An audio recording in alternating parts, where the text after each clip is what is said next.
Hello, my name is Hannah Benavente, and this is my presentation on my TESOL portfolio for ED582. My portfolio will consist of 5 lesson plans on the following subjects: grammar on adjectives, vocabulary on compound words, reading on story elements, writing on the writing process, and speaking focusing on conversation. Throughout my lesson plans, you'll see that they'll reflect the following TESOL standards: Standard 1, learner development; 2, learning differences; 3, learning environment; 4, content knowledge; 5, application of content; 6, assessment; 7, planning for instruction; and 8, instructional strategies. The lesson plan will state the recent topic of work. This is the prerequisite skill or the previous lesson or skill that helps build on the new lesson or skill. And it'll also state the recent language work, which is the new lesson or skill that will be taught and learned currently in the class. My lesson plan, you'll see, is geared mostly towards 4th grade. It lasts from about 1 to 3 days. During the ELA block, it could be from 45 minutes to an hour and is for 10 to 15 students in the class. Parts of the lesson plans are aims, objectives, assessment, materials, anticipated problems, lesson schedule, additional possibilities, homework, and further work. First are teacher aims. What will I do as the teacher? These are my teaching and lesson goals. I've attached a snippet of my reading lesson plan on story elements, so the teacher will guide students to take notes of the lesson's vocabulary and important information. This is on my Google Slides, and students will be tasked to copy it into their reading notebooks. The teacher will provide guided practice on identifying story elements, being able to explain identified story elements from a text, using details from the text, and writing a story with the use of the elements. And later you'll see that these are actually my student learner objectives and goals. The teacher will set time for collaborative learning so students can learn along with their peers, a partner, or whole group, and that the teacher will provide students review and practice of their new knowledge and skills of story elements through the following. It could be from verbal assessment when we ask questions during our class discussion or story read aloud, reading workbook on story comprehension questions, but if that's not available, it can be teacher made, and completion of graphic organizers. And I've attached 2 kinds. Next are the student aims. What do I expect from the students? And how I did this was I leveled their learning goals. So the objectives, students will be able to, if they are a level 1 with help, identify the story elements of a text. A level 2, identify the story elements of a text, but this is without help.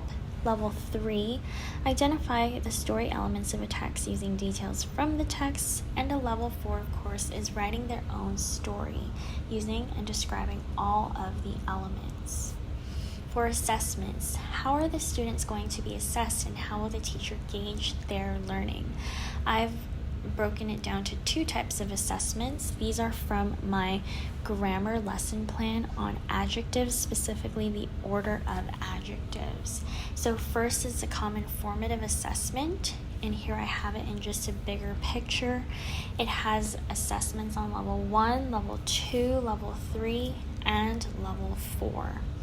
And here is just a quick check sample. These are short quizzes and exit tickets that could be used throughout the lesson. They can be teacher made, or you can easily search some online. Next, materials needed for the lesson. I've attached this snippet from my vocabulary lesson plan on compound words. For most lessons, I do need a projector for my Google Slides and speakers for video audio, student laptops and headphones for when students participate in online learning through supplemental online sites, a supplemental video which I use to introduce the lesson, and in my actual lesson plan, when you click on this, it'll actually lead you straight to the video link. Student whiteboards, markers, and erasers for when we do collaborative learning with a partner, as a group, or as a whole class. Reading workbooks, but again, if that's not available, you can always search up or make your own supplemental worksheets, and I have 2 down here, both on compound words. Next, we have my lesson schedule, and I've broken it down into a few parts. For the introduction, I always start off with a supplemental video and notes to introduce the new lesson, and then they do a short little warm-up activity.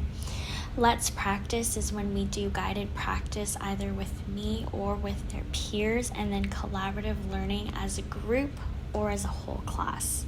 Your turn is when they do their independent work using their new knowledge of the new lesson and skills, and that helps guide them. They can also use their notes during this time. And lastly, we have assessments.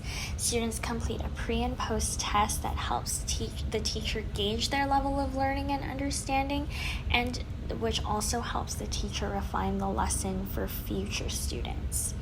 So here is an overview of how the lesson schedule will look. It's broken down into timing, teacher activity, student activity, success indicators. How do we know that the students are succeeding, and aims of the stage? What is the goal for that part of the activity?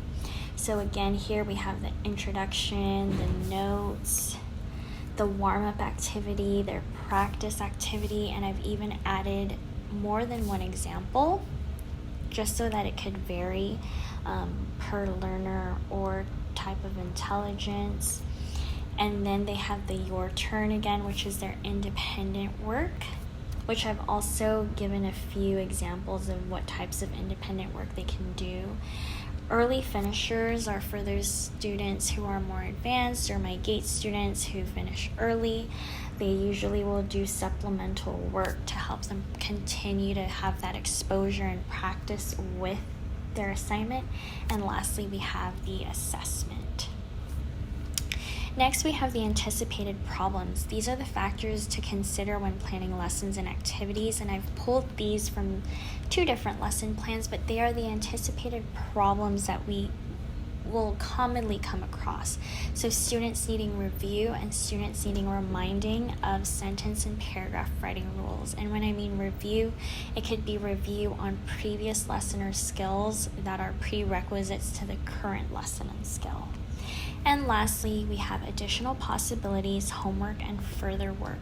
These are the factors to consider when you plan for your various types of learners and multiple intelligences. So of course, the ones I'm talking about are SPED or ESL students who would need modified assignments, shorter problems, more time to complete their work, and just a lot of guidance from their teacher and peers. And even specifying a different learning target for them when the level 3 is unattainable. And then again, our GATE students and early finishers is giving them independent work that's at a higher level, or even allowing them to move on to the next lesson to get a preview of it and to already start practicing it. And lastly, we have homework and further work.